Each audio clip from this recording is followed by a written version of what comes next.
మహిళా దినోత్సవం వచ్చిందిగా, మన రేవంత్ రెడ్డి అన్న వచ్చి 33% టికెట్స్ మీకు నెక్స్ట్ లోక్సభలో నేను ఇస్తా, ఒక అన్న లెక్క చెప్తున్నా నేను ఇస్తా అని చెప్పిండు. మరి అదే ముచ్చట లోక్సభ ఎలక్షన్స్కి ఎందుకు రాలే? ఇంకా 5 సంవత్సరాలు ఉంది కదా, రాతిగాయి బాతిగాయి డైవర్జెంట్ టాక్టిక్స్. అదేదో ఇప్పుడు ఇవ్వచ్చు కదా రాబాయ్, ఇప్పుడు ఇవ్వచ్చు కదా చట్టసభలలో, ఇప్పుడు ఎమ్మెల్సీ టికెట్లలో కూడా ఇవ్వచ్చు కదా. వచ్చేసారి ఇస్తా, పబ్లిక్లో నవ్వులగాలని చేసుడంటే ఇదే.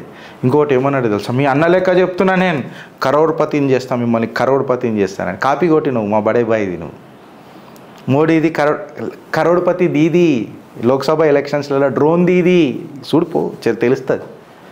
కాపీ కొడతావు మమ్మల్ని, మళ్ళీ శంఖవాసన చూస్తావు రాహుల్ గాంధీది, బలిదేవత అంటావు, మళ్ళీ పక్కకు రాగానే బలమైన దేవత అని అంటావు.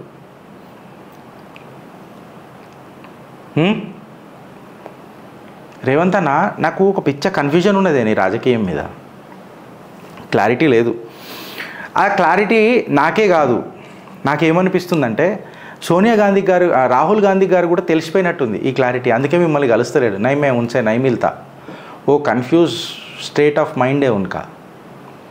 ఆయనకి ఇప్పుడు చెప్పినట్టున్నారు, రాహుల్ గాంధీజీ మన రాజమాతని బలిదేవత అని అన్నాడు ఒకప్పుడు, అట్లానా అంటే ఆయనకు లేట్ అర్థమవుతుంది కదా. 1947లో కూ అంటే అది ఇవాళ తెలుస్తుంది, ఆయనకి కోకిల కూసింది అని తెలుస్తుంది రాహుల్ గాంధీకి. ఇవాళ అర్థమైంది, అచ్చా కోకిలనా. ఏం చేస్తాం.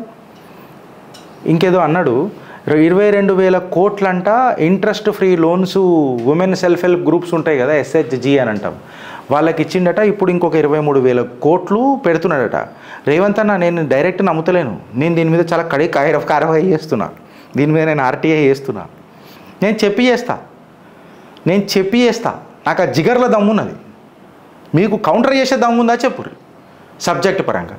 నేను దాని మీద పోతా. 1 ట్రిలియన్ ఎకానమీ సైడ్ తెలంగాణని తీసుకుపోతానన్నారు. సార్ ఒక విషయం చెప్తున్నా సార్, యోగి ఆదిత్యనాథ్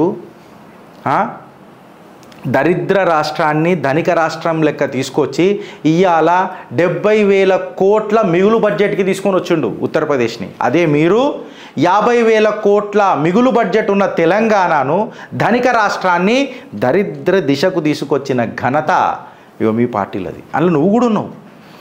సరే కేసీఆర్ అడ్డమైన స్కీములు తీసుకొచ్చి తీసిండని అనుకుందాం, నువ్వు కూడా అడ్డమైన స్కీముల కంటే ఇంకొక 1000 ఎక్కువ ఇచ్చినావు. అదేమంటారా నాయన, అది కళ్యాణ లక్ష్మి అంటే తులం బంగారం ఇత్తా, రోల్డ్ గోల్డ్. తులం బంగారం కాదు కదా, పల్లెత్తు మాట బంగారు మాటలన్న మాట్లాడినావాను. ముఖ్యమంత్రి ఇస్తాను పొంగులేటి మన కళ్యాణ లక్ష్మి ఏం లేదని చెప్పారు. ఆయన పొంగుతాడు కదా, ఎక్కువ పొంగిన పాలు పోయి పాలు, అందుకే ఆయన పేరు పొంగులేటి పెట్టారు. ఎక్కువ పొంగిన పాలు పోయి పాలే. రేవంత్ అన్న ఇక మీ ఇష్టం. ఇంకొకటి ఏదో అన్నాడు మన ఉదయ్, రైస్ మిల్లులు ఎవ్రీ మండల్ ఉన్న సెల్ఫ్ హెల్ప్ గ్రూప్స్ మండలాలకు ఇస్తారట. ఆ రైస్ మిల్లుల ముందు 18,000 కోట్ల స్కామ్ జరిగింది. 47 crore టన్నుల రైస్ ఇస్తే 37 lakhs టన్నుల బియ్యం ఇచ్చిర్రాలు. క్రోరు లాకు. ఎన్నోసార్లు చిత్రగుప్తులని నేను ముచ్చట మాట్లాడినా, రాష్ట్ర ఖజానా రెవెన్యూ రిసిప్ట్స్ పెంచుకుందాం రేవంత్ అన్న అనంటే బుట్ట. నేను కేవలం డైలాగ్ కొడతా, నేను కేవలం డైలాగులు కొడతా, అంతే మన పని. దాని తప్ప ఇంకా మనం ఏం చెయ్యం. అయితే ఇంకొకటి, ముఖ్యమంత్రి తర్వాత ముఖ్యమంత్రి నేతృత్వంలో ఒక శాఖ ఉన్నది మన దగ్గర, అటవీ శాఖ. శ్రీశైలం పరిసరాలల్లో చిరుతలు మన పులులు హల్చల్ అంట. ఇప్పుడు మనుషుల మీద రాజకీయం కాదు ఇది. ఆ పశుపతినాథుడు జగత్పిత పూజించే నేల ఇది. పశుపతినాథ్ అని అంటాం. మనుషులకు పశువులకు ఆయననే జగత్పిత. ఈ భూమి ఆలది కూడా, వాటివి కూడా. ఆ పులులు చిరుతలు హల్చల్ చేస్తున్నాయనంట. అమ్మో పులి, నా అన్న పులి అని చెప్పి ప్రజలు భయభ్రాంతులకు గురవుతురట. రాకేష్ మోహన్ డోబ్రియాలు అయితే ఇవి పట్టించుకోడు. ఎందుకంటే పులిలు డిప్రెషన్ పోయి ఆత్మహత్య చేసుకునేదాకా చూసుకుంటాడు.